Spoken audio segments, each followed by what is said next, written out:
Hello, welcome back to my channel psycho gamer. ഇന്ന് ഞാൻ നിങ്ങൾക്ക് പരിചയപ്പെടുത്തി തരാൻ പോകുന്നത് ഡ്രീം ലീഗിൽ എങ്ങനെ ഒരു റെയിൻബോ സ്കിൻ ഇടാം എന്നാണ്.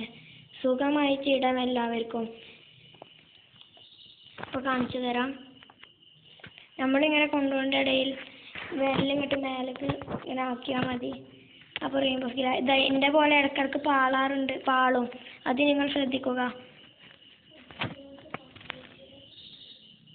ഇത് അധികം ആൾക്കാർക്കും അറിയാത്തവർക്ക് വേണ്ടിയാണ് എൻ്റെ ഇന്നത്തെ വീഡിയോ. എൻ്റെ ഫസ്റ്റ് വീഡിയോ ആണ് ഇത്. ഇഷ്ടപ്പെട്ടാൽ ലൈക്ക് ചെയ്യുക, സബ്സ്ക്രൈബ് ചെയ്യുക, പ്ലീസ് ഷെയർ ചെയ്യുക. ഇതൊരു സുഖ പരിപാടിയാണ്. റെയിൻബോ സ്കിന്നിന് ഇത്ര പണിയൊന്നുമില്ല. നമ്മൾ മേലേക്ക് ഇങ്ങോട്ട് വിരലാക്കിയാൽ മതി. സുഖം ഗോളും ഇടാം. അങ്ങനെ ആക്കുമ്പോൾ വരുന്ന പവറിൽ അപ്പം തന്നെ നിൽക്കിയാൽ മതി.